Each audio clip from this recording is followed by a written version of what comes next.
No, if any city we think is going to be even a little bit dangerous for the World Cup or for the Olympics, where they have Olympic overthrow, right? But for the World Cup in particular, because they're playing in so many cities, we won't allow it to go to, we'll move it around a little bit. But I hope that's not going to happen. What Trump is saying about the safety and security of the venues in the cities where the FIFA World Cup is supposed to be held in the United States is definitely a worrying cause, and that too, such concerns are coming from the president of the country itself. Now, normally, if in any country other of the world, there are some developments like what Trump says is in America, American government would instead be pushing out travel advisories to its citizens. Do not travel to that country. There's a threat of, violence and take precautions, etc. So when Trump says that his own country is not safe for hosting the FIFA, tournament, I think the first thing many countries could do, might do, would want to do is to issue travel advisories to their citizens that traveling to the US is is a concern and they should take proper precautions. That is one for the fans who want to travel to see the matches. Now, as far as the participation of the teams is concerned, I think the teams will probably go ahead because too much is at stake, too much of money, too much of prestige for all the participating nations and players involved in that. So they would proceed with that probably, but it definitely calls for a travel advisory, I would think, from the states, from the various countries who take note of this concern. Countries could also call for an international third party audit of safety and security of venues in America, because that is also something which America does very often in its international, in its international relations and in its international policies. Oftentimes, it demands a third party neutral audit of be it safety or security or any other concern. So I think countries could be well within their right to demand a third party audit of the security and safety features in the United States. And that could be done, it depends, geopolitics is a strange animal. Countries who would want to participate, but still who want to show a mirror to the Trump administration, okay, they could demand such, or they could make such demands, issue such travel advisories, and they could play optopolitics with America.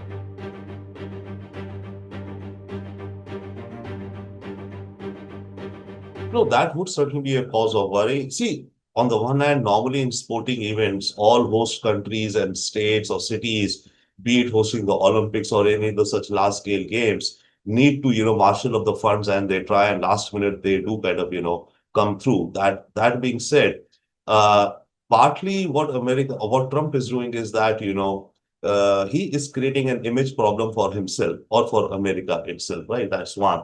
Secondly, yes, the federal government is giving money. I think they're putting out around 565 or so odd $1 million. Balance the states have to come up with. What Trump is actually doing is, it's very obvious.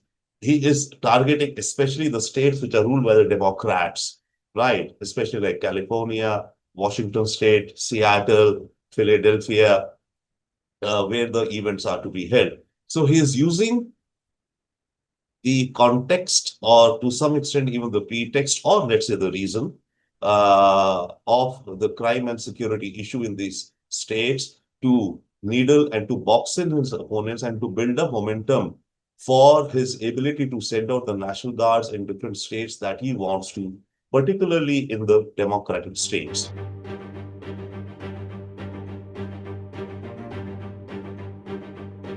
No, I do think it is amplified what Trump is saying, but on the other hand, I do agree that, guns are available dime a dozen. You can like you buy bananas off a supermarket, you can buy guns in the United States.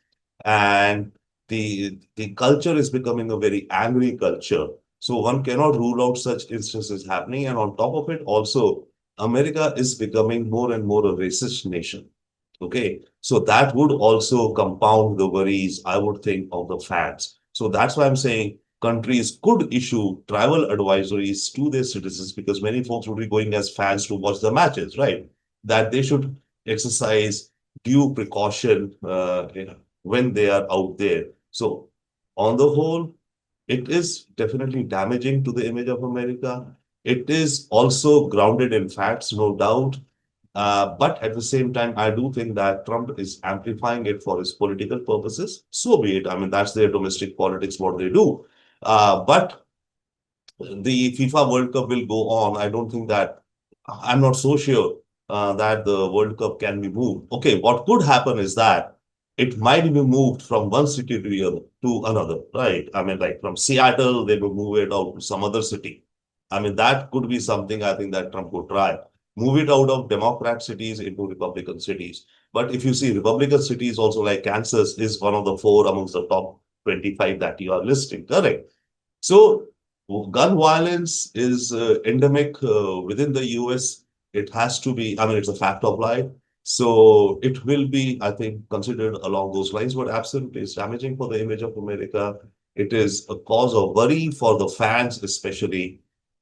It could be a cause of worry for some celebrity footballers also, I would think, sportsmen who are celebrities, like, because taking, unfortunately, any attack on any celebrity has much more impact and, resonates across the world than an attack on any common person. So yes, absolutely right.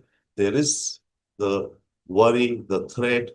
At the same time, of course, the cup would go on, but I think countries could, those which are concerned, or maybe all countries could issue travel advisories. At the same time, I think there could be a mechanism for a third party international audit of the security procedures that are put in place, both for the fans and the players.